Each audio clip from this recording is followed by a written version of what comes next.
इस देश मत आना लाडो। मैं तेरी इन दोनों छोरियों को कुएं में फेंक कर कैसे मौत के घाट उतारती हूँ। अब इन्हें कौन बचावेगा? नहीं, मासूम बच्चियों पर दया करो। शुक्र है कि माँ जी घर पर नहीं है, वरना इस थोड़े से दूध के लिए भी उनके सामने रोना गिड़गिड़ाना पड़ता। लड़कियां तो जैसे इंसान ही नहीं होती। यही कहते हुए राधिका बच्चियों के लिए दूध लेकर अपने कमरे में आती है, मगर जैसे ही वो दूध रखने लगती है, टॉमी उछलकर दूध के कटोरे को टक्कर मार देता है और दूध का कटोरा जमीन पर जा गिरता है। दूध का ये हाल देखकर राधिका आग बबूला हो जाती है। ये क्या किया कमबख्त, सारा दूध खराब करवा दिया। अब बच्चियों को क्या पिलाऊंगी? तेरा सिर! ठहर, तुझे अभी बताती हूँ। ये कहकर राधिका एक डंडा उठाकर टॉमी को पीटने लगती है, मगर तभी उसकी नजर एक बिल्ली पर पड़ती है जो जमीन पर गिरे हुए दूध को चाट रही होती है। जो जमीन पर गिरे हुए उस दूध को चाटते चाटते अचानक बेहोश होकर गिर जाती है और पल भर में ही उसके प्राण पखेरु उड़ जाते हैं। ये देखकर राधिका हैरान रह जाती है और उसको सच्चाई समझते देर न लगती है। हाय राम, इस दूध में तो जहर मिला हुआ था। अच्छा हुआ टॉमी ने इसे नीचे गिरा दिया। ये सोचते ही उसके हाथ से डंडा गिर जाता है और वो कुत्ते को पीटना छोड़कर उससे प्यार जताने लगती है। टॉमी, मुझे माफ कर दे। मुझे नहीं पता था रे कि तू ये सब मेरी बच्चियों की जान बचाने के लिए कर रहा है। इस जहरीले दूध के पीने से तो मेरी बच्चियां मर ही जाती ना, है ना टॉमी? राधिका ये कह ही रही होती है कि तभी उसकी सास सविता और उसका पति महेश सामने आ जाता है।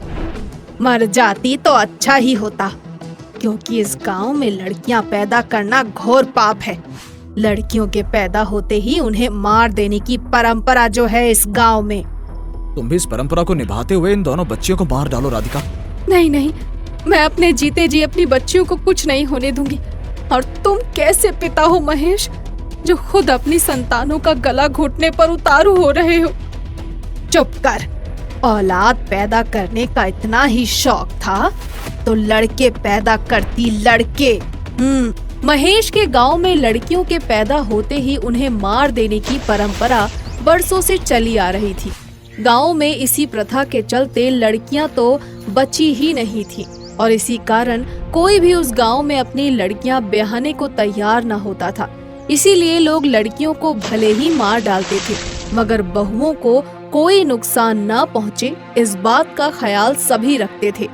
सविता भी इस बात को अच्छे से समझती थी, इसीलिए वो महेश को समझाते हुए कहती है, अब तो इन लड़कियों को तुझे खुद ही मारना होगा बेटा, पर ध्यान रखना लड़कियां ही मरे, बहू को कोई नुकसान ना पहुँचे, क्योंकि इस गांव में बहू मिलना भूसे के ढेर में सुई ढूंढने जैसा है बेटा। तुम चिंता मत करो अम्मा, मैं आज रात ही राधिका की दोनों पिल्लियों का काम तमाम कर दूंगा और उससे कुछ भी नहीं होने दूंगा। आधी रात बीत चुकी थी और चारों तरफ सन्नाटा छाया हुआ था। राधिका अपनी दोनों बच्चियों के साथ गहरी नींद में सो रही थी। तभी महेश उसके कमरे में आया और बच्चियों को उठाने लगा, मगर जैसे ही उसने बच्चियों को छुआ, राधिका जाग गई और उसने अपनी दोनों बच्चियों को अपने बगल में जकड़ लिया। ये बच्चियां मुझे दे दो राधिका, ताकि मैं इन्हें मारकर अपने गांव की परंपरा का पालन कर सकूं। मैं बच्चियों को हरगिज नहीं दूंगी, भले ही इनको बचाने के लिए मेरी जान ही क्यों ना चली जाए। ये सुनकर महेश को राधिका पर गुस्सा आ जाता है और वो बच्चियों को जबरदस्ती करके उससे छीन लेता है, मगर तभी राधिका एक लंबी छुरी निकालकर महेश को डराते हुए कहती है, देखो महेश, मान जाओ, अगर तुमने मेरी बच्चियों को मारा तो मैं इस छुरी से खुद को मार डालूंगी। नहीं नहीं, तुम खुद को मत मारना राधिका, लो लो बच्चियां वापस ले लो। ये कहकर महेश बच्चियों को वापस राधिका को दे देता है और इस बार भी बच्चियों की जान बच जाती है। क्या करूं अम्मा, राधिका तो अपनी पिल्लियों से चिपक कर ही बैठ गई है। कुछ भी हो, लड़कियों को तो मौत के घाट उतारना ही होगा। अभी सविता की बात पूरी भी नहीं हो पाती है कि तभी बड़ी ताई के लठैत वहाँ आ पहुँचते हैं। बड़ी ताई का हुक्म है कि लड़कियों को जल्दी से मार डालो, अगर नहीं मारा तो भारी जुर्माना भी भरना पड़ सकता है। ना ना, ऐसा मत करना। बड़ी ताई से कहो कि हमें माफ करे, हम जल्दी ही लड़कियों को ठिकाने लगा देंगे। सविता ये कहकर बड़ी ताई के लठैतों को घर से टाल तो देती है, मगर राधिका की दोनों बच्चियों को मारने में फिर भी असफल रहती है। तो बड़ी ताई को खुद ही उनके घर आना पड़ता है। रह, तुम लोगों को इस गांव में रहना से कि नहीं? 2 नवजात बच्चियों को ना मार सके तुम लोग? कहीं गांव की प्रथा के खिलाफ जाने का इरादा तो ना कर लिया तुम लोगों ने? ना ना बड़ी ताई जी, ऐसा तो हम सोच भी ना सकते। रे ना सोच सकते, तुम्हारी आंखों के सामने होगा ये हत्याकांड। हाजिर करो छोरियों को। बड़ी ताई का ये हुक्म होते ही लठैत सामने आ जाते हैं और राधिका की तरफ बढ़ने लगते हैं। रे बहू, अपनी दोनों बच्चियों को इन्हें सौंप दे। मैं कहूँ कि हमारे गांव की परंपरा में अड़चन मत बन, लड़कियों को तो मौत के घाट उतारा ही जाएगा। नहीं नहीं, मैं अपनी बच्चियों को नहीं मरने दूंगी। मैं ऐसी अमानवीय प्रथा को कभी नहीं मान सकती। आप कौन होती है मुझसे ऐसी घटिया प्रथा को मनवाने वाली? ये सुनकर बड़ी ताई को राधिका पर बहुत गुस्सा आता है और वो हंसते हुए कहती हैं, यो छोरी तो बड़ी नादान से रितु, बड़ी ताई के सामने बोलने का मतलब भी जाने से मैं कहूँ अब तो तेरा फैसला गांव के चंडाल चौतरे पर ही होगा। चलो रे, लेकर आओ इसे। बड़ी ताई का ये हुक्म होते ही लठैत राधिका को जबरदस्ती गांव के चंडाल चौतरे की तरफ ले जाने लगते हैं और राधिका मन ही मन कुछ सोचते हुए उनके साथ जाने लगती है। ईश्वर, मुझ पर दया करना, मुझे बेटा ही देना। अगर बेटी दी तो ये जाहिल लोग मेरी बेटी को मौत के घाट उतार देंगे। प्रभु, मेरी रक्षा करना। ये कहकर राधिका रोने लगती है और उसे रोता देखकर मंदिर के पुजारी बाबा कहते हैं, रो मत बेटी, हिम्मत से काम ले और भगवान पर भरोसा रख। किसी न किसी को तो इस गांव को बदलना ही होगा। याद रख, भगवान किसी न किसी रूप में तेरा साथ अवश्य देंगे। पुजारी बाबा के ये वचन सुनकर राधिका की हिम्मत बन जाती है और वो मंदिर से बाहर आती है तो एक कुत्ता उसके पीछे पीछे चलने लगता है। अरे, तुम मेरे पीछे पीछे क्यों आ रहे हो? भूखे हो क्या? आओ मेरे साथ घर चलो, मैं तुम्हें भरपेट खाना खिलाऊंगी। राधिका उस दिन कुत्ते को खाना खिलाती है तो वो उसके आगे पीछे घूमने लगता है। राधिका भी उसके स्नेह और वफादारी पर खुश होकर उसे रोज खाना देने लगती है। राधिका उसे टॉमी कहकर बुलाती है। क्यों रे टॉमी, तू मुझे मंदिर में मिला था, कहीं भगवान ने तो तुझे मेरे पास नहीं भेजा है? खैर, जो भी हो, अब तू मेरे साथ ही रहना, समझा?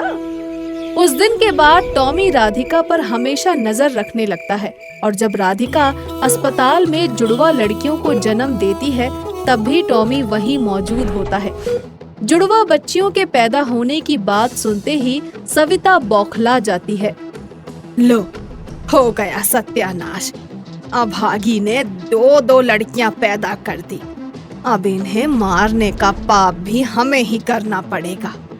सविता की ये बात सुनते ही टॉमी सावधान हो जाता है और राधिका के पास जाकर जोर जोर से भौंकने लगता है। अरे टॉमी, अब भौंकना बंद कर, मैं जानती हूँ कि तू क्या कहना चाहता है। मेरी बच्चियों को कुछ नहीं होगा, मैंने इसका पूरा प्रबंध कर लिया है। ये कहकर राधिका एक कागज पर कुछ लिखती है और फिर घर लौटते समय उस कागज को वहीं अस्पताल के बेड पर रख आती है। यही सोचते सोचते राधिका चंडाल चौतरे पर पहुंच जाती है। क्यों री, क्या कह रही थी कि मैं इस परंपरा को तुझसे मनवाने वाली कौन हूँ? हाँ, यही कह रही थी ना?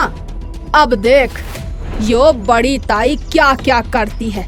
चलो रे, लठैतो, छीन लाओ इसकी दोनों छोरियों को।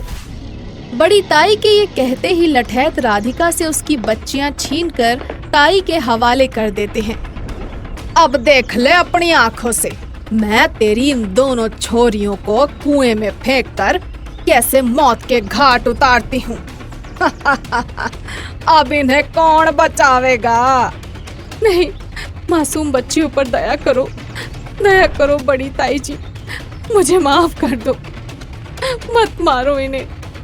मगर कहते हैं ना कि मारने वाले से बचाने वाला बड़ा होता है, और भगवान जिसे जिंदा रखे उसे मार कौन सके। राधिका के साथ भी यही हुआ। उसका लिखा हुआ कागज अचानक ही डॉक्टर के हाथ लग जाता है। ये क्या ऐसी घिनौनी परंपरा? लड़कियों को जन्म लेते ही मार देने की प्रथा। राधिका की बेटियों को बचाना होगा। ईश्वर का ये चमत्कार होते ही डॉक्टर शहर के पुलिस अधिकारियों को लेकर गांव के चंडाल चौतरे पर पहुंच जाता है। बड़ी ताई, दोनों बच्चियों को उसकी माँ के हवाले कर दो, वरना हम आप पर गोलियां चलाने के लिए मजबूर हो जाएंगे। रे एसपी, गांव की इस परंपरा के बीच में मत आ, वरना गोली चलाना तो जो ताई भी जाने से। चल परे हट। ये कहकर बड़ी ताई बच्चियों को अपने लठैतों को सौंपते हुए पिस्तौल निकाल लेती है। थारी इतनी मजाल कि मारे पर गोली चलाए। ले, मैं दिखाती हूँ कि गोली कैसी चलाई जावे से।